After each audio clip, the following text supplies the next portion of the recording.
kokanga misu koyeba kobondela kotika na nzambe vraiment ayeba ko guider biso ayeba ko orienter biso ayeba ko coordonner toutes choses ete nyonso ekosalama na journée na lelo ete gloire ezongaka ke epai na ye azala motambwisi ye azala na contrôle ye azala na direction na nyonso ye amema biso na dimension mosusu afin ke toyeba kocomprendre maloba oyo ezwa mpe place na kati na mitema na biso totiki moment oyo ete tosengi molimo mosantu ye moko ainstruire biso apréparer mitema na biso e parole oyo ezwa vraiment place na kati na mitema na biso e tozali kotelemela esprit nyonso ya distraction ezala mosika na biso na kombo na Yesu nde tobondeli bo Nzambe natiki moment oyo tolingi koyoka maloba na yo ete tika yo moko Nzambe yo lesa biso bilei na molimo toye na mabumu eza na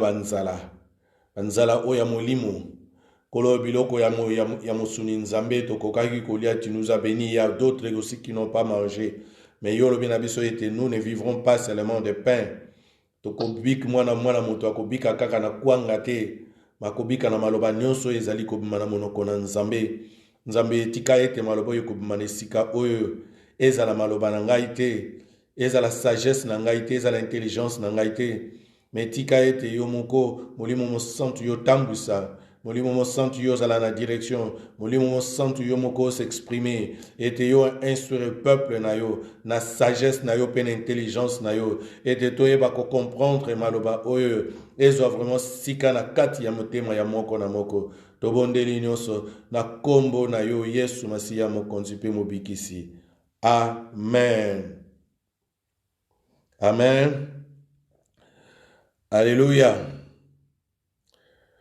Ok, sans plus tarder, toza kobanda prédication na biso ya après-midi na lelo. Texte na biso ezali na livre ya 2 Chroniques, chapitre 33, na kotanga 2 versets, ezali verset 12 na verset 13. 2 Chroniques, chapitre 33, versets 12 et 13. Atangi na kombo na Yesu Masiya. Lorsqu'il fut dans la détresse, il implora l'Éternel son Dieu, et il s'humilia profondément devant le Dieu de ses pères. Il lui adressa ses prières. Et l'Éternel, se laissant fléchir, exauça ses supplications et les ramena à Jérusalem dans son royaume. Et Manassé reconnut que l'Éternel est Dieu. Amen. Bolimbisi, parce que voix eza penza malamote, koso yo, eza ko continuer kotungisana na mwa muke mais Nzambe akoyeba toujours kosunga na oti kotanga texte oyo eza na 2 Chroniques 33 balobi na biso ete babi ete tango nazalaki na lingala balobi tango azalaki na détresse abelelaki nkolo Nzambe e amikitisaki mobimba liboso na Nzambe ya batata na ye e alobaki nasalaki ye libonde adressaki prière epai na ye abondelaki epai na ye e Nzambe azalaki touché na libondeli ayokaki libondeli na ye pe akokisaki yango e Nzambe asalaki nini azongisaki ye na Jérusalem na pai bokonzi na ye ezalaki e Manassé tango wana arekonesaki ke l'Éternel azali vraiment Nzambe. Amen. Nakanisi awa tomoni déjà qu'on veut parler de Manassé. Mais si je n'abiso vraiment ezali Manassé te Manassé ezali kaka exemple oyo tolingi kolobela ke oza yo na vie na yo oservaka nani. À partir de Manassé tokotala ko ndenge nini Manassé avivaki e Manassé banani oyo Manassé aservaki tangu Manassé azalaki nano na kati na bomoi. E ba texte oyo tokomonia na tangi kaka un extrait tout simplement. mais soko olingi koyeba via Manassé mobimba, il faut kotanga na 2 passages. Oyo balobeli via Manassé presque mobimba. Ya liboso presque la même histoire kaka ba répéter presque la même chose. Okokotanga ngo na livre ya 2 rois chapitre 21 mobimba to na 2 chroniques chapitre 33 mobimba oyo. Donc kuna okomona les 2 histoires. Mais eza biloko mususu ebakisami na chronique oyo eza teke na livre ya 2-3 tokotanga yango malamu. Mais problème nange ezalaki problème ya nangaki koloba ko servir yo koka ko servaka nani nde nalobi ete tokoyekola lelo Manassé aservaki nini. Avant na banda na lingai ko introduire eloko moko oyo il faut toyeba mwana na nzambe nyonso il faut ayeba ndenge tozali na kati na mokili oyo eza na bokonzi mibale oyo ekonzaka mokili oyo biso tozali oyo eza kodomine nyonso na kati na mokili oyo eza na bokonzi mibale. Eza na bokonzi ya lumière oyo eza ya nzambe na bokonzi ya ténèbres oyo eza ya satana. Donc il y a les 2 royaumes oyo eza na kati na mokili oyo dominaka surtout oyo eza likolo na nyonso. Et yango wana soki nga nazoloba ke qui est-ce que yo servaka et naza kolakisa ete est-ce que de quel côté yo ozali? Est-ce que oza na royaume ya nzambe to ozali na royaume ya ténèbres oyo ya satana? Na passage oyo tukotanga nde na bino ke ba passage oyo mibale tokoka ko retrouver histoire ya Manassé. Manassé ndenge nini avivaki na vie na ye na kati na mokili oyo. Mais nalobi ete na kati na chronique eza basala moins différence moins moke par rapport ya babakisa moins biloko oyo eza na livre ya roi te, na livre ya 2 rois te. Alors na ko expliquer pourquoi na livre ya 2 rois bakomi moins histoire mais basilisaki te kaka la même histoire ba reprendre ngo na chronique parce que chronique a recopié kaka oyo ezalaki na livre ya roi. Muto akoma livre ya chronique a recopié kaka makambo oyo ezalaki na livre ya roi mabakisaki mwa makambo mususu oyo livre ya roi ekomaki te sur Manassé. Yango na ko expliquer yango plus tard. Maintenant ngai koloba nano ko expliquer ye moko Manassé c'était qui? Manassé azalaki nani? Manassé azalaki roi na kati na royaume ya Juda. Juda eza nini? Na expliqué plusieurs fois ete tangu Israël vandaki na sima mambula après kufa ya David. Toyebi ete David atambolaki na kobanga nzambe malgré que na bomoto na ye asalaki ba faiblesse, mais kobanga nzambe ezalaki ete tango ayebaki ete asalima eloko esepelisi nzambe te abandaki tango nyonso kozonga epai na nzambe kosenga nzambe pardon. Et yango na nzambe abengaki ete un homme selon mon cœur. Donc mutu nyonso akoki ko commettre ba faute, akoki ko commettre ba péché, mais eza tango yebi ete reconnaître ko sali mabe ko yeba komikitisa. Et nzambe asalaki alliance na David ete akotike la postérité na descendance na ekotikala na kiti na bokonzi. Et tango David akufi, avant David akufa atikaki mwana na ye Salomon. Salomon tango de Salomon aye atambolaki na kobanga nzambe. Mais na suka ya vie ya Salomon atambolaki susu abungaki nzela na nzambe.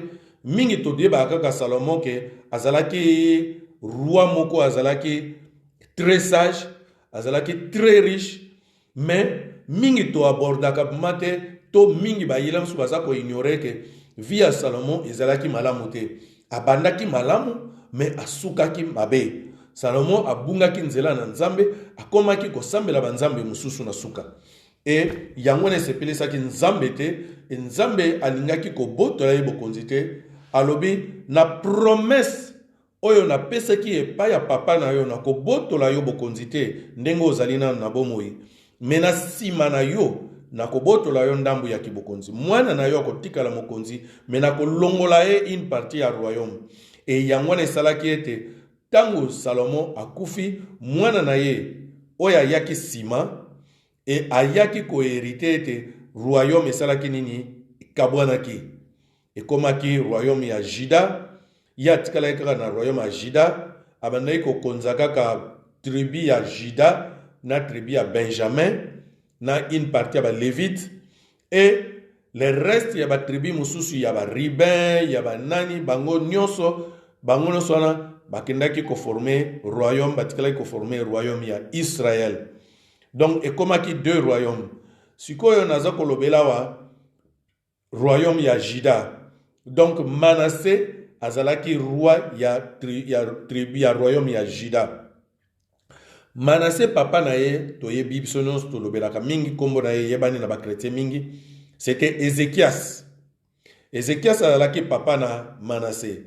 Toyebi ete Ézéchias atambolaki na kobanga Nzambe, et na tango na suka royaume ya Juda ekomaki kolanda banzambe ya bikeko mingi ba idole ebele. Mais tango Ézéchias ya yaki asalaki nini, alongolaki banzambe wana mosusu wana na kati na Juda, e abukaki ba bikeko wana nyonso, e azongisaki culte ya solo. Mais tango Ézéchias akufi, mwana na ye oyoyo tobengi na kombo ya Manassé aye na bokonzi, Manassé azongelaki banzambe oyoyo papa na ye abukaki. Mais le problème eyalaki ya nini ya Manassé? Manassé azwaki bokonzi na âge nini? Manassé akomaki mokonzi na âge ya 12 ans. Imaginez-vous un enfant de 12 ans oya kono konza royaume mobimba, aya kozwa ba décision ya minene ya mboka.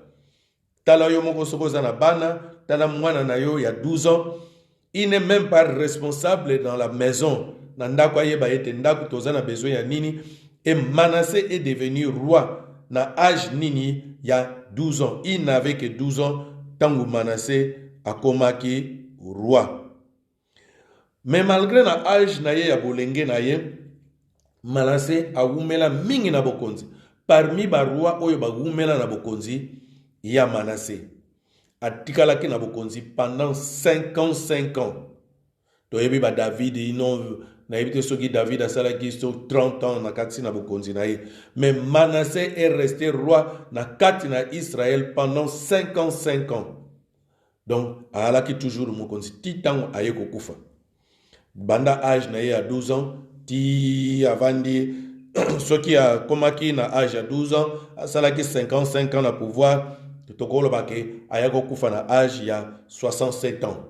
Donc et na époque wana ba santé ezalaki vraiment soins médicaux ezalaki malamu te, donc avandaki quand même awumelaki quand même, et en plus azalaki toujours mokonzi. Mais eloko nini eyebani mingi na Manassé parmi ba roi nyonso oyo ya kati ya Juda, ya royaume ya Juda? Eloko nini particularité nini Manassé azalaki na yango? Manassé balobi ete na kati na Bible, soko tangi na kati na Bible na bato oyo bayekola Bible, Manassé est parmi les pires rois que oyo royaume ya Juda et connaissa. Donc ba roi baleka na bango na kati na royaume ya Juda, mais Manassé azalaki le pire, donc le plus mauvais roi oyo akoma na kati na royaume ya Juda. Tokomona ke yangwana na kati soko tali même na kati na les deux livre ya roi na il y a deux rois. On a le na verset na chapitre 21. On a 2 chroniques chapitre 33. On peut remarquer que ce qui va raconter au récit na ye asala jamais eloko moko oyo bazalaki komona malamu. Donc Manassé était un mauvais roi. Pire, donc le plus mauvais na ba roi nyonso oyo azalaki. Na kopesa un exemple kaka, comme kako expliquer un peu oyo ezalaki ya mabe pai na ye. Toyebi ete royaume ya Juda, capitale nango ezalaki Jérusalem. Et Nzamba alobaki ete ba bâtir temple na ye na kati na ville wana ya Jérusalem. Donc il y a le bakete azawana aye ko vanda na kati na peuple na ye na kati na ville wana ya Jérusalem.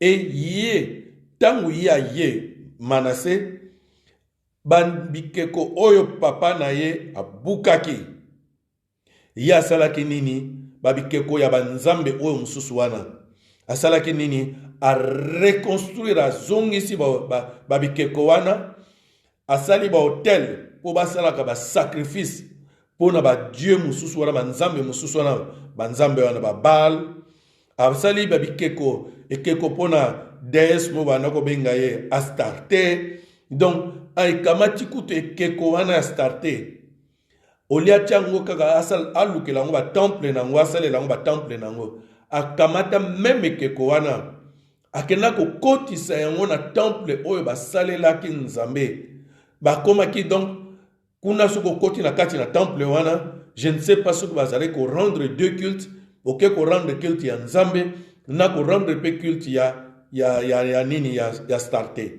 Donc alors que biso toyebi epai toyebi lelo ke epai na nzambe notre Dieu est un Dieu jaloux. Nzambe akoki kolinga te yo sangisa ye na ba idole wana.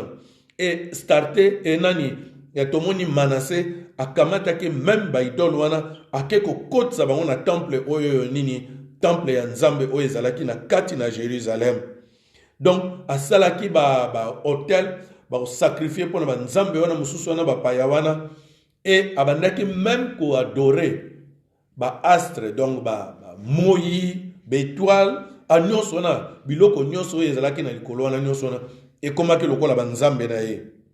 Ce n'était pas que lui na époque kala ba nation mingi bikolo ebele babandaki ko sambela ba moyi soki moyi ba no mona moyi lokola nzambe ba no mona lokola ligne lokola ba nzambe ba étoile lokola ba nzambe. Donc yepe Manassé tangu ya yena kibokonzi nyonso wana asaleli bango ba hotel basalelaka ya biloko wana nyonso wana ba sacrifice et ba sacrifice ni na bandai ko sala.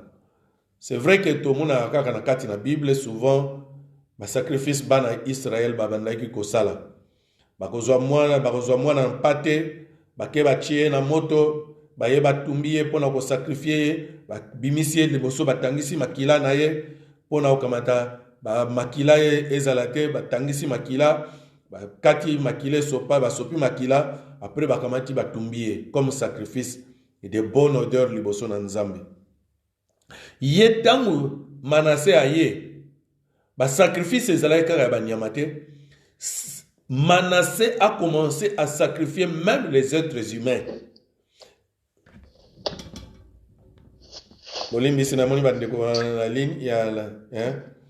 Manassé a commencé à sacrifier même les êtres humains.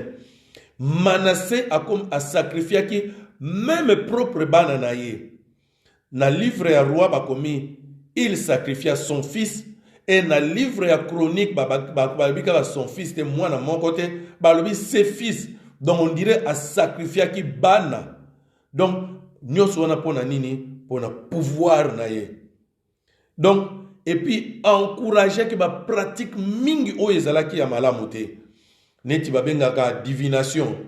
Alingo oyebe loko bazalaki ko sala nini batala babi bon ce que loko na sala loko net par exemple to alaka olingo sala choix moko boy na décider na bima to na ben na ken bien bimate to ko kene guerre to ko gagner to gagner te ale yesu ko akoma ki olia tout na pas na nzambe ya banekela musu ko sala le musu ba pronostic wana batala ka ba nuage mapata tawo la musu basala ka ba pronostic wana nini na ba nyoka nyoka soka koti place wana elingolo baketo gagner nyoka soka koti côté mususu to gagner te babiloko wana nyonso na ba divination akomaki kosala nini babiloko ma magie akomangi na pratique ya ba magie oyo babiloko nyonso eza mabe oyo lelo biso to komona tellement eza malamu te nyonso wana ya zongisaki eza te ke ye moko azalaki ko pratiquer yango. Mais tant que mokonzi a permetaki que biloko wana ebanda ko salama na kati na mboka.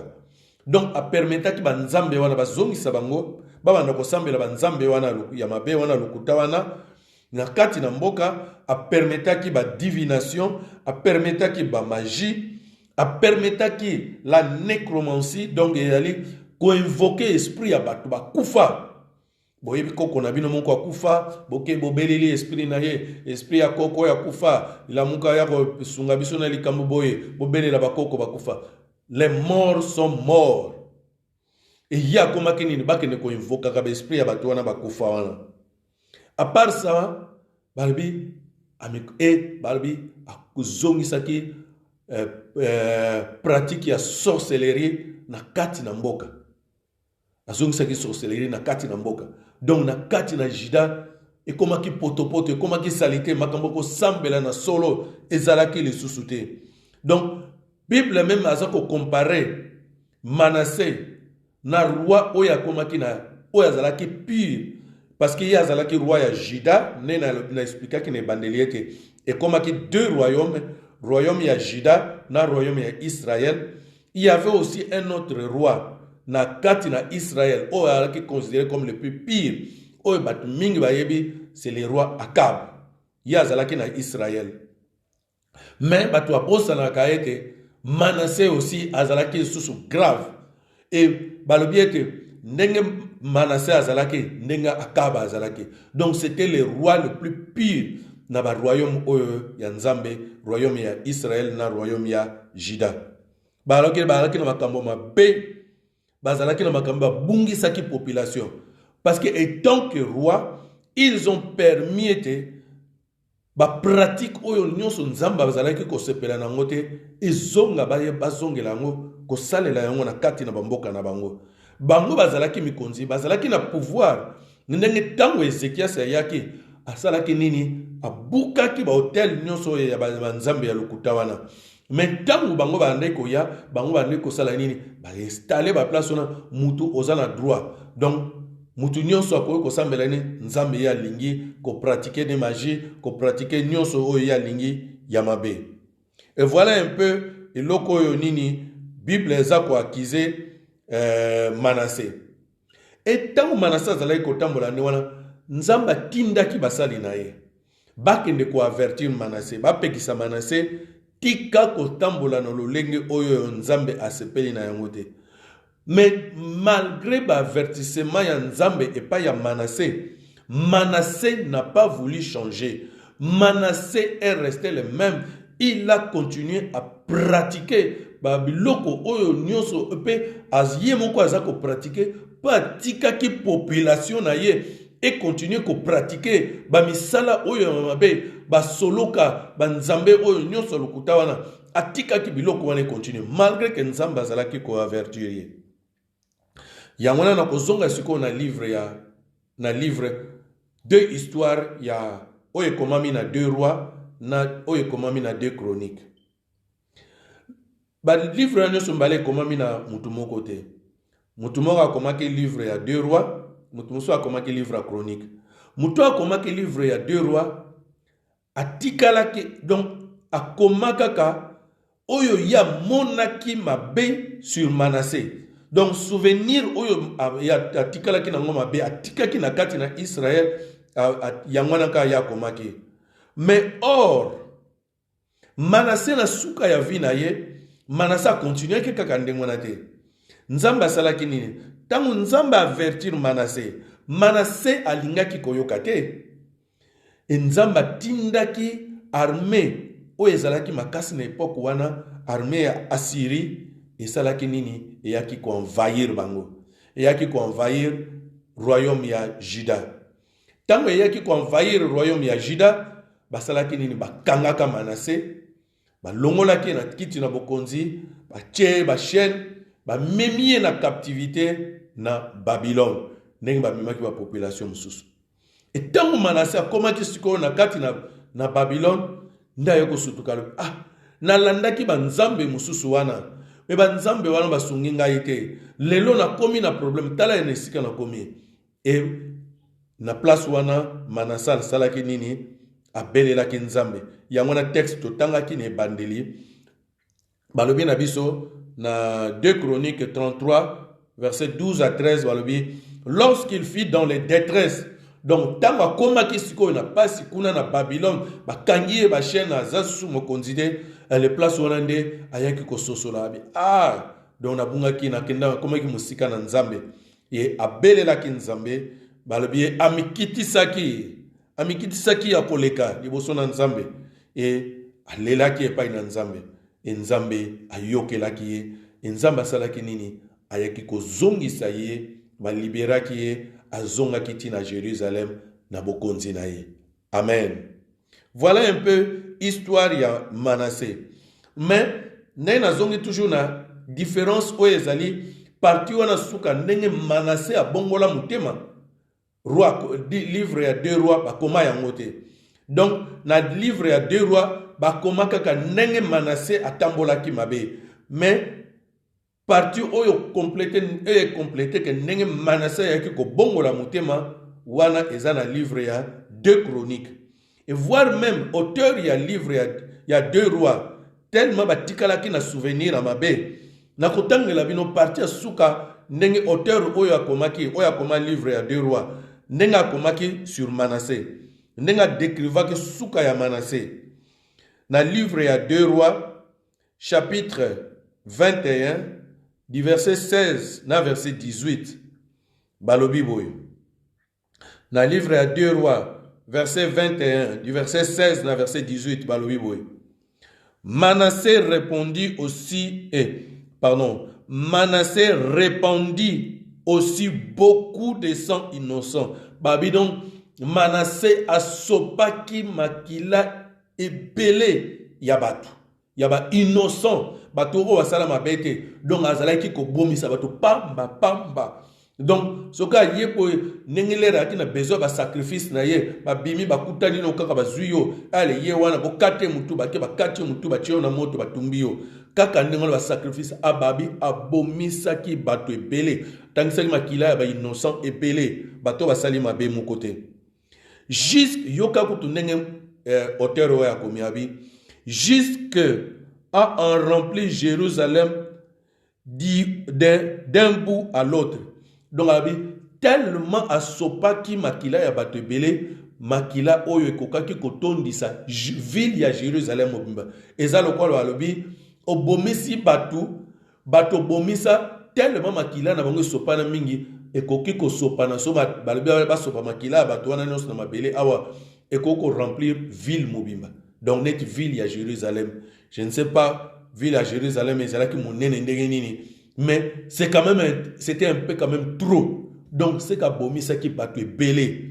Tout simplement, c'est qu'il voulait faire savoir que Aboma qui bateau est belé. Donc, Azala qui ko éliminé. Et Balobi était, outre les péchés qu'il commit et qu'il fit commettre à Juda en faisant ce qui est mal aux yeux de l'Éternel. Balobi, à part, Bamasum, Tangaki na liboso était.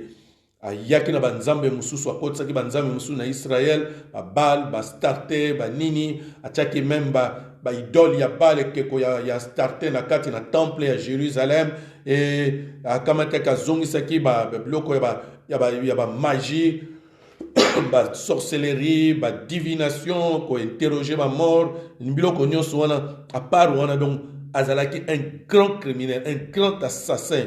Donc, il y a vraiment kotangsa makila moyenté. Balobi était les restes des actions de Manassé et tout ce qu'il a fait. Et les yok alia ko bakaka oya salaki. Ba roi musuzo mona bakomi abundaki ba guerre oya gagnaki. Mais c'est que l'auteur il y a 2 rois a rappelé que kaka abi les actions qu'il a fait et les péchés auxquels il se livra. Cela n'est-il pas écrit dans le livre de chroniques des rois de Juda?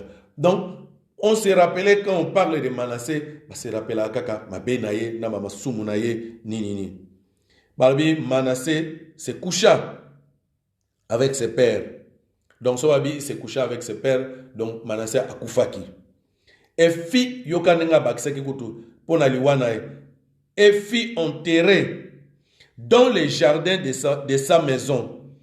Dans les jardins d'Uza et Amon son fils régna à sa place. Babi bakundaki Manassé pas nini. Bakunda Manassé na jardin ya lupangu na ye. Peut-être yo mona bi peut-être c'était normal n'époque wana. Non. Parce que na tangu wana soki roi ya kufi, ba roi bazalaki kotia bango kukunda bango nyonso esika moko. Et place bakundaka David, ba roi nyonso bandako ya kukunda bango pembeni place wana peut-être na tombe oyo ezalaki ya mikonzi kaka bango nyonso bandako ya kukunda bango. Mais il est tellement qu'on avait le souvenir ya mabe na ye, et les gens ne se sont souvenus que oyo ya salaki ya mabe, et bakamataki ils n'ont pensé que na mabe na ye, et balingba monaki que il n'était pas digne baki ne kochaye pa ba roi mususu bazalaki yango na ye bakundaka ye na jardin ya lupango na ye. Voilà un peu oyo ce que je voulais parler un peu ya histoire ya Manassé. Leçon nini na ngai ko tirer awa parce que na lobaki ete qui sert-tu yo servaka nani. Den na lobaki ete le problème de Manassé c'est que Manassé est beaucoup comme ba chrétien mingi na moyi na tango oyo tozali lelo. Le problème, Manassé avait un handicap. Tant qu'il y a comme roi. Manassé n'avait que 12 ans. Et à l'âge de 12 ans, tu dois comprendre que Manassé n'avait pas encore la maturité. Donc, à quoi que vraiment pour ça, là, vrai choix, il y a malamuté la katina vie nae. À l'âge de 12 ans, un enfant de 12 ans, il va prendre des grandes décisions. Mais les gens parce que biso toza déjà toza les msou na 60 ans, toza na 50 ans, na 40 ans, na 30 ans. On est plus âgé. Mais en quoi sommes-nous encore immatures? Mais mingi toza lo baké toza bana na nzambe, toza né de nouveau. Mais beaucoup toza encore immatures spirituellement. Toza encore comme des bébés spirituels. Toko la katena ba vie chrétienne na biso. Nous sommes restés comme des petits enfants. Hein? Mingi toye to koli malgré to sali bambula na kati na église, mais nous sommes restés comme des bébés spirituels. Vous savez, un bébé, il a besoin toujours d'être nourri. Non, na mona bébé te kawo yem quoi, ayoki nzala ke ko sala biberon. Mais moi moke quand dès qu'il a faim, il commence et se tourne vers sa maman. Abani ko yero la ka nzala. Il faut mutu muswa sala la biberon. Apé ça y est. Un enfant ne peut pas décider lui-même. Décision. C'est comme ça qu'il y a beaucoup de chrétiens aujourd'hui qui ne savent, qui ne sont même pas responsables de leur vie spirituelle. Bible azolo banabisonini na Éphésiens. Na Éphésiens 4, verset 14, balobi boy. Na Éphésiens 4, verset 14, balobi.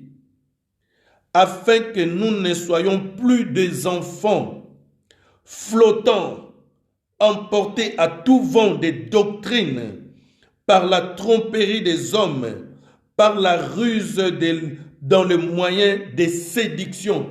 Babi, mingi toali, afin que tous à la lisusu lokola bana mikete, oyo bazali flotaka, dobi lokola iloko batie lokola na likolo boye lokola papier, soko tiango na likolo boye. Au moins, on peut peser mes maillots. Soit on peut payer la gauche et na gauche. Soit on peut payer la droite et na droite. Beaucoup de chrétiens sont comme ça. Bakenda kana mouvement. Mikoloyo, passer tel. Mikolo makamuteo sala makamba prospérité. Mikolo ba miracle ke kotoyo. Mikolo. Donc ayebi et loko ya lingité dans sa vie chrétienne. Un chrétien doit être mature.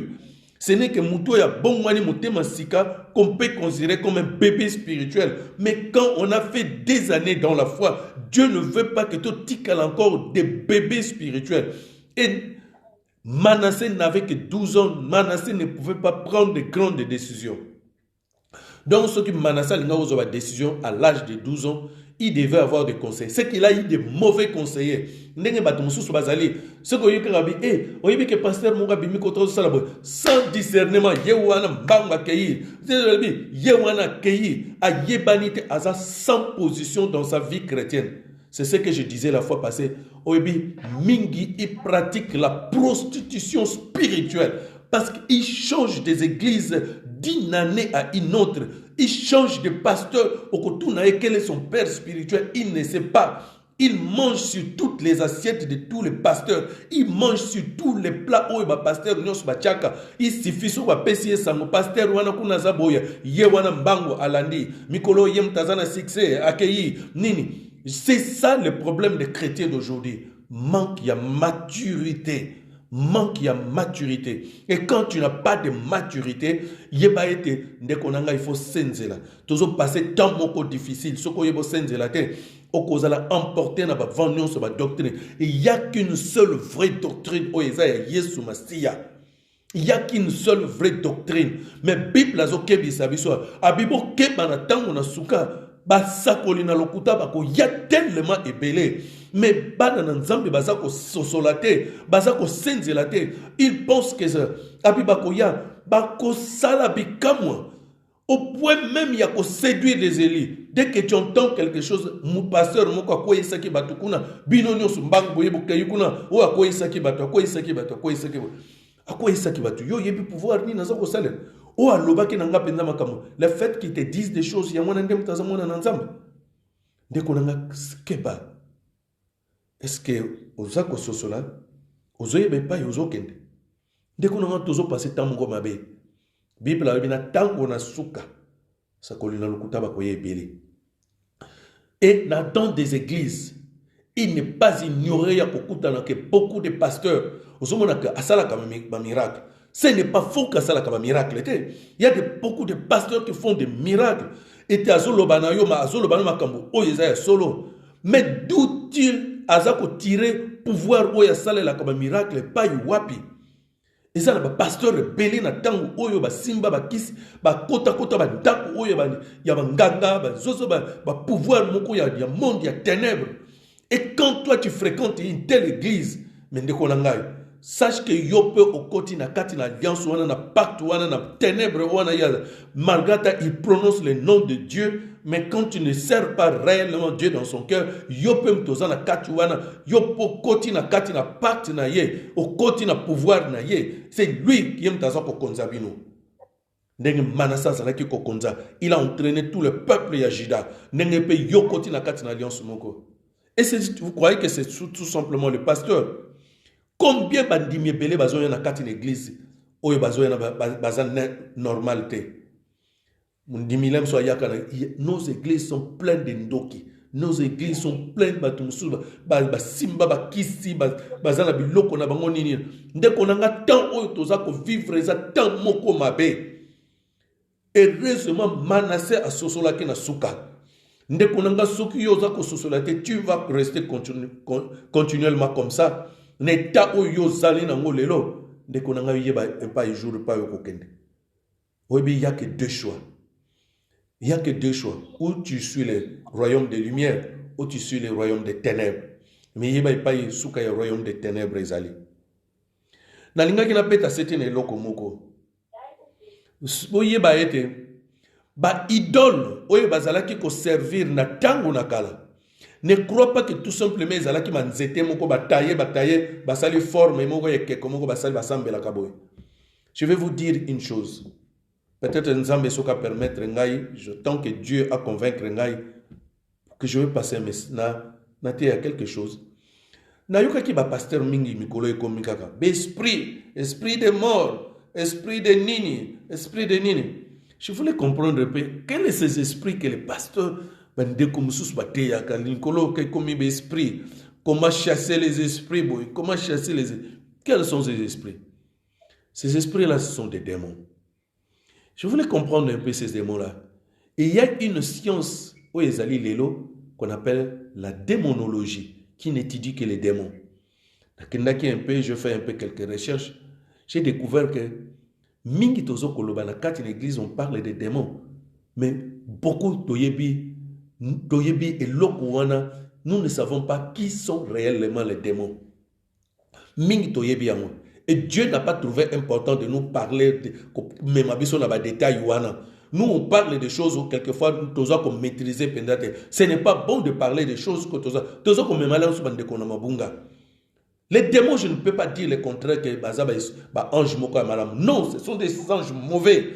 Quand ennemi, c'est dans les ténèbres. Et Dieu ne trouve même pas nécessaire que nous nous intéressons. Je vais en parler que Dieu. Même idole où est au monde na kati na Bible. Oh Dieu Baal, oh Starté, oh Belzébul, oh Nani. oh, bah, Léviathan. Ce sont vraiment les démons. Naïe ko découvrir na temps na banaï ko sala moi ba recherche on a sur la démonologie. J'ai découvert net par exemple starté wana. On dit que na monde ya ténèbres Azali na tangu wana banaï ko représenté comme une femme, comme une déesse. Mais les anges ou les démons, parce que les démons ce sont des anges déchus, oh bah désobéissants qui pas une ensemble. Ils n'ont pas de sexe, ils n'est ni ange ou azam, moi c'est tout mobile. Mais tant qu'on représentait ange, ceux qui startaient, démons, startaient, on les présentait comme une déesse. Mais Abalbiete, c'est un prince des démons. Et dans le monde des ténèbres, on les connaît avec le nom de Starot.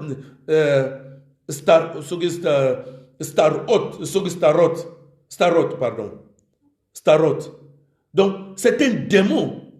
Et même Belzébul, même Lucifer, ce sont des princes des démons.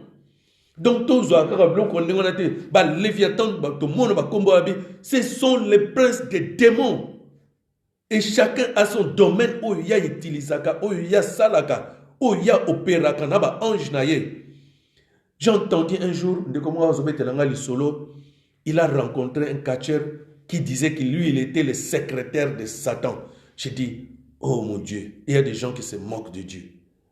Il y a un autre qui, Sir Mokoyi Parapesa qui témoignage, oh Yazala qui li kangu, deuxième femme, il y a ceux qui a Lucifer. On se moque de Dieu. Ce ne sont pas des êtres humains, ce sont des esprits, et des esprits mauvais. Où est-ce que toi tu les rencontres avec? Toi tu es un être humain. C'est vrai que dans la réalité, mais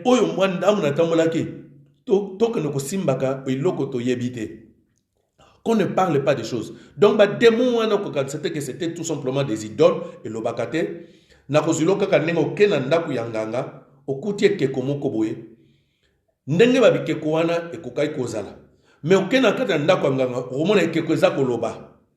Mais ekeko wana eza koloba, ce n'est pas nzete wana zoko mona ndenge Bible alobi, eza nzete apamba. Oui, eza nzete apamba. Mais sache qu'il y a un démon qui est derrière, un esprit qui est derrière nzete wana o utilisaka. Et tant ya kala soko bazalaki ko sala ba pratique ko invoquer ba idole wana parce que bazalaki ko pesa bango pouvoir ndenge lelo pe mingi bazali ko kende na ndako ya ba ko kota na ba occultiste ko simba ba biloko ya ndenge na ndenge ya ngala il faut faire attention. Mutu muso achio loboko tu sais pas quel esprit te communique. Parce que tu es un bébé spirituel, tu n'as rien en toi. Tu n'as même pas l'esprit de Dieu, n'agit même pas en toi. Il a communiqué au démon. Tu ne sais pas à qui tu donnes.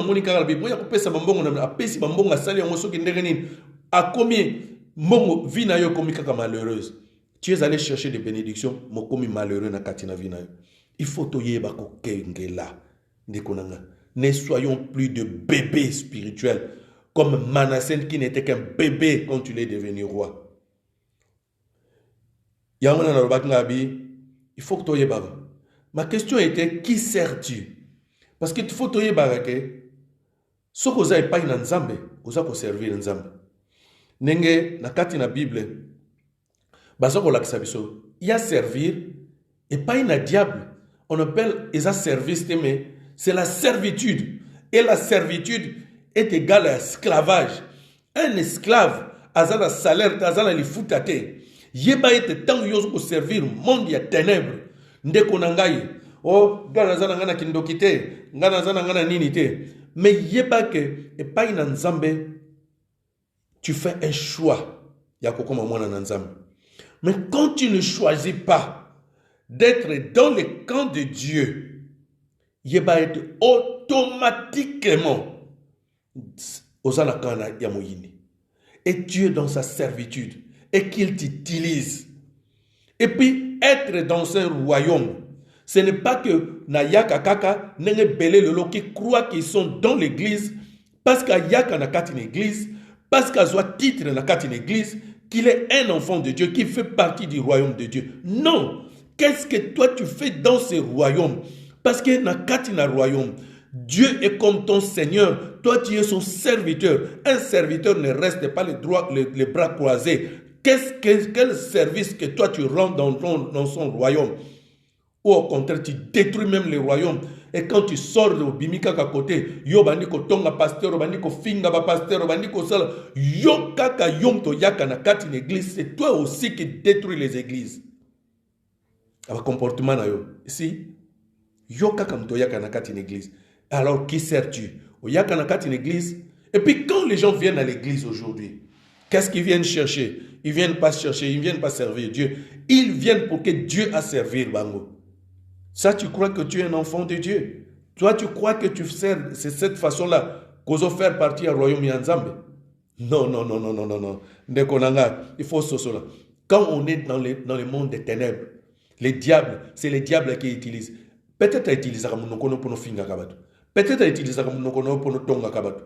Peut-être utiliser misu noyo pour nos lula. Peut-être utiliser ni mayele no pour nos kosa. Peut-être utiliser mayele no pour nos yiba baninga mususu. C'est les diables qui t'utilisent. Et après avoir utilisé, il va détruire ta vie. Parce que les voleurs ne viennent que pour voler, détruire et égorger. Il n'est là que pour détruire ta vie.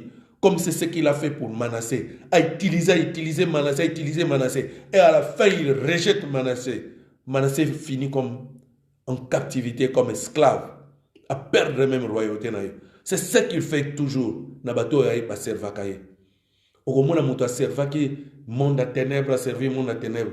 Jour au monde a diable a kamata sundolio. Au monde même au bazala kabata mbongo. Au monde a kam jour musuka pas muto azala ki na mbongo. Jour musuka ko ya malheureux. Ou bien akufa liwa moko ya mawa ya somo. Et comme Manassé, il sacrifiait ses enfants. Il n'a pas belé poison bon pouvoir. Il est en train de sacrifier. Et Manassé a mené qui même à côté ici na kati ne temple, à côté ici ba idole wana. Yo zo ke na kati na église. Yo yebi idole ni ba côté na kati na église wana. Yo yaka yo yebi la msusu. Il faut ça na ko sosola. Il faut ça na ko sosola. Il faut mitu na gabe nzambe. Est-ce qu'il y a l'esprit de Dieu? Na répéta que toujours passer temps mon comme abbé. Ce n'est pas parce qu'on dit tout simplement basambe la kuna. Pas pasteur Jean-Paul Koutna, mon un miracle. Va, yo pas yo moni miracle. Va, tout simplement. Mais yo yebi miracle, on n'est pas yo outa. Yo yebi miracle, on zo pas yo outa. De konanga. To yeba ko sosola. Bible alobi na biso na livre à Josué. Livre à Josué, ndenge nzamba avertisaki ba avertisaki Manassé. Nzamba avertisaki azoko avertir pe biso. Dans le livre à Josué 24, verset 15, Walubi. Si vous ne trouvez pas bon de servir l'Éternel, choisissez aujourd'hui qui vous voulez servir, ou les dieux que servent vos pères au-delà du fleuve, dont les démons. Moi, je ne les appelle plus les idoles, mais les démons, ou les dieux des Amoréens, les démons des Amoréens dans le pays desquels vous habitez, moi et ma maison, nous servirons l'Éternel. Ngai, nandaku nangai, toko servir Nzambe. Donc, il faut tout ça la choix. Yeba ko ça la choix l'air oyo yondeko nangai. Yeba ko sosola. Est-ce que na sambe la kan Nzambe na songo? Ndekunanga to yebite d'un moment à l'autre to cause la en plein culte to zabo et pas enlèvement salamine ndekunanga ekozala trop tard. Il faut tala ba signe à temps au to zako vivre et te moyinya telemi makasi. Et combien azako détourner les gens, azako kosa batuke batu, azako sambela, mais combien azako mema batu na libungi. Là, il y a plus de vérité dans des églises. Quand tu es dans l'église, tu verras la haine, la méchanceté. Il y a toutes sortes de haine. Que existe dans l'église. Là où l'amour devait régner. Là où l'amour devait régner parmi les gens. Les gens ne savent plus. Au moins, quelle méchanceté na kati na batu. De konangai. Tolu kato bongo la mutema. Parce que Manassé a désobéi ça. Conséquence. Un jour ou l'autre. Oibi diable a koko sala pesa comme ayele. Oloka ko loka. Diable a ça a utilisé. Un jour, il va t'abandonner, il va t'exposer comme ça. Yo yaka na mayela butu. Mais un jour, on va bimisio poisa.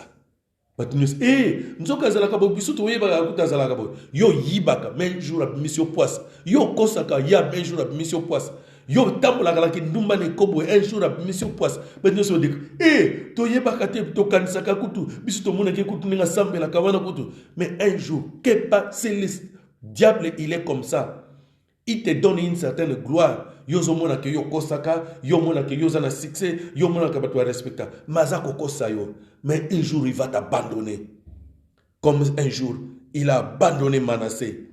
Atikaki Manassé. Manassé a commencé à se retrouver captif. Un jour Manassé a se retrouvé captif.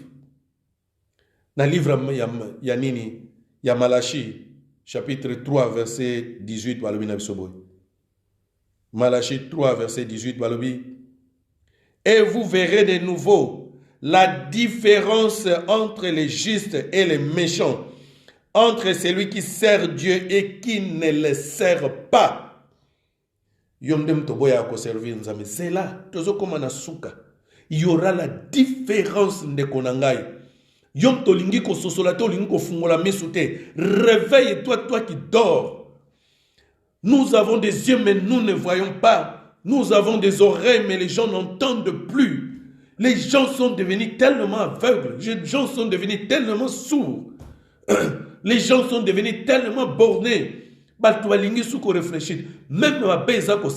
les gens épousent les mâles. Mais ces gens-là sont dans l'église. Je ne prêche pas dans la rue. Je prêche dans l'église, au milieu des enfants de Dieu. Mais combien de ignorance?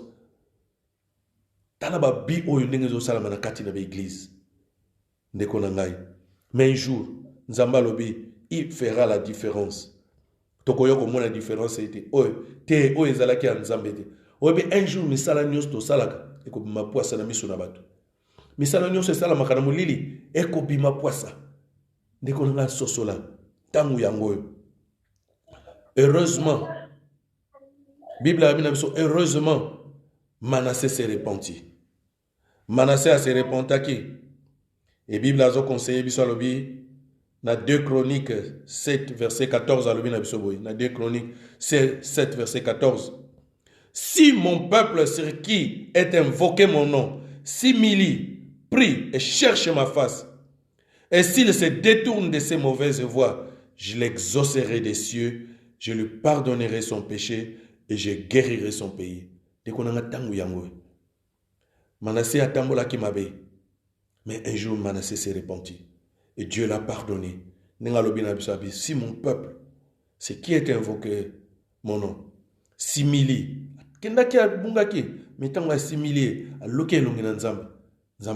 Il est encore temps. Obisoki enlève mes salami. Il serait trop tard pour toi. Il serait trop tard. Personne ne sera à cause de la pour sauver. Mais, kolandate, obi quelquefois batu na kati na mukili, toza ko tala batu. Batu bako loba, batu bako kanisa, bako yeba bi Pasteur Jean-Paul Moutoana ko mona mtate ya kabongo penza, nzoka zalaka nebo. Humilie-toi maintenant.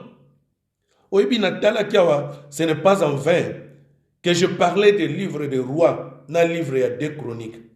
L'auteur il y a livre des rois. Il a continué jusqu'à la fin, il a condamné Manassé.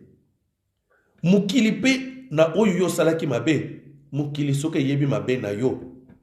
Ko kansate ke mukili un jour, wato bombi mabe ba koloba te, to tiki mabe wana, mukili ko continue toujours le msuko condamné yo.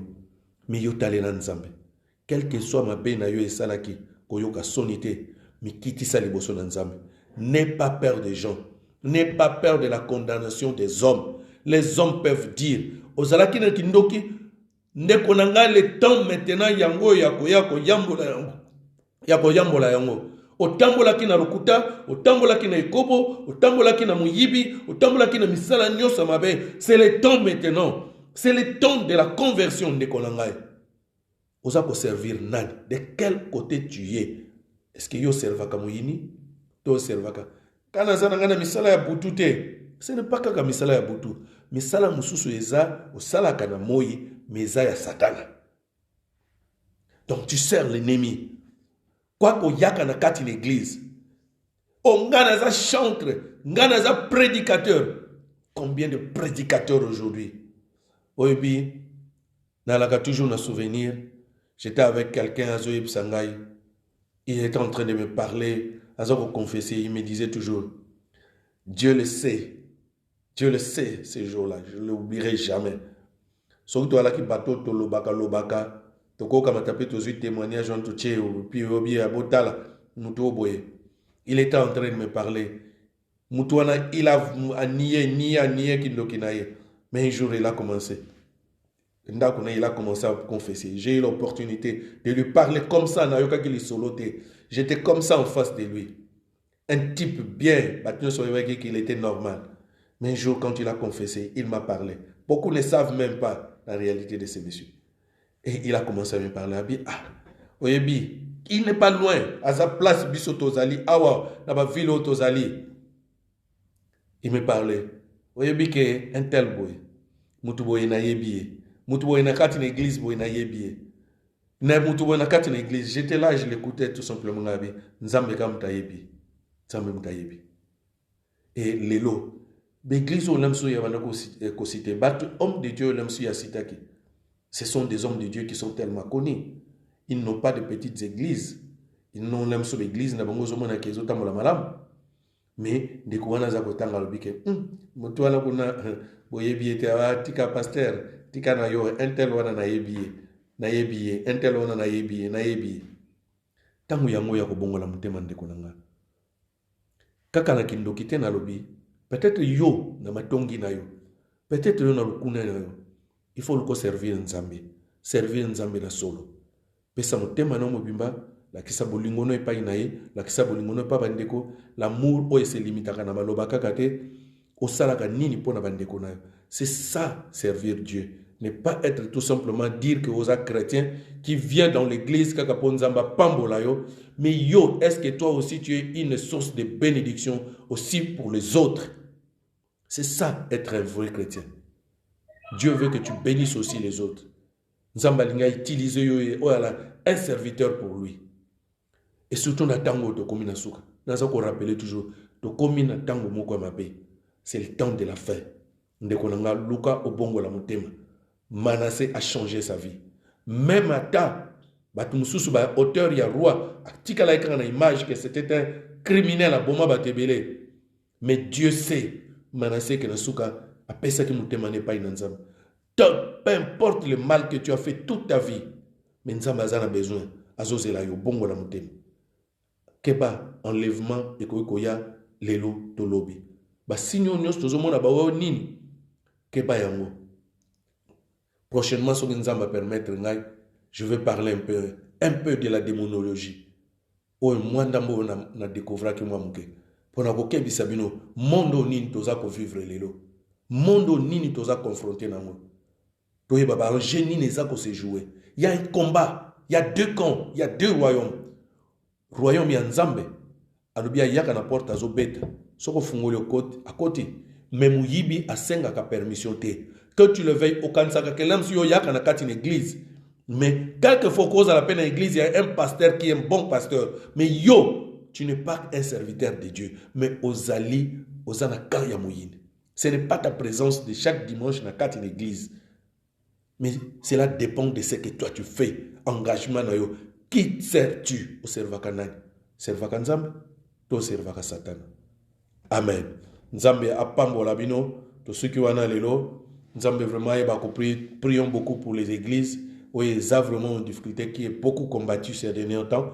Nzambe vraiment yeba kosunga ete po na bana na Nzambe po na mabota na biso. To bondeli na kombo na Yesu Masiya. Éternel Dieu, merci na moment oyo to pasaki na présence na yo. C'est vrai que yondem tozana maloba malamu oye kangola kabiso oye biki sakabiso oye affranchi sakabiso. C'est vrai que tu nous as parlé aujourd'hui de Manassé qui a servi les démons qui a servi le monde, qui a servi au Nyonso Mabe, il a même sacrifié ses propres enfants. Mais Nzambe, Yangwela solo yon la belibiso, tikaete toye bako pongwana. C'est vrai que même à Tabiso to sacrifié à Batouté, mais nous aussi, on était dans le mal. Oh Nzambe, mais sunga biso ete Nzambe to zonga na kati na mukilité, mais to yeba ko demere na kati na yo papa. Nous savons qu'il y a beaucoup été bamanda malamu, mais basuka mabe, comme Salomon qui avait bien commencé, mais il a mal fini. Mais quel bon exemple. Un bon exemple autozui et pas une Manassé qui a mal commencé. À Salaki Bisala, oui, Salaki pire, qu'on considère comme le pire des rois de Juda. Mais un jour, Manassé a changé. Tant mieux, si les gens se souviendront, un jour ce monde passera, va souvenir n'a pas koleka. Mais le seul où nous avons tolingi kozala juste liboso na yo, tolingi ko paraître droit liboso na yo papa, na lingi ko paraître honnête, zambe toucher mon tema ya moko na moko, que les gens qui ont mal tema ya makasi nanu qui résistent, ete ayebi ete azane sika ya mabe, kolo na yebi tolingi kozonga, oya kozali ngomba na yo, zambe c'est le temps, toucher mon tema ya moko na moko.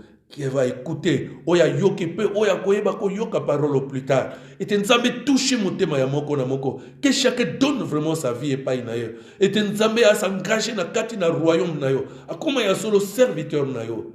Non pas la sous-serviteur à mokili oyote. Merci Seigneur pour un moment où tu passes les bosso na yo.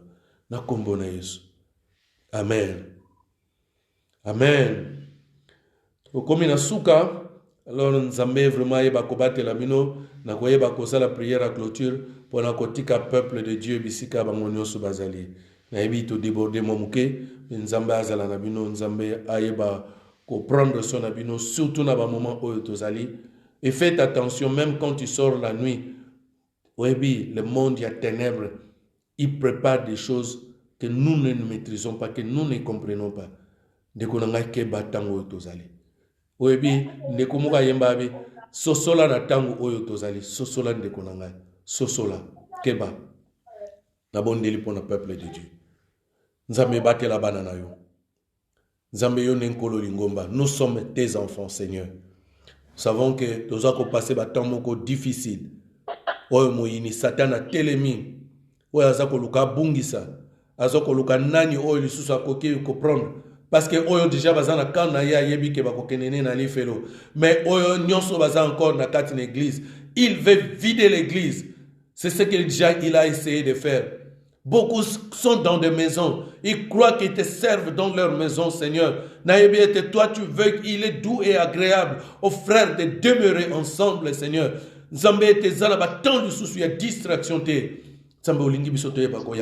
veux que ton peuple soit ensemble. Et le jour où tu viendras, tu prendras ton église.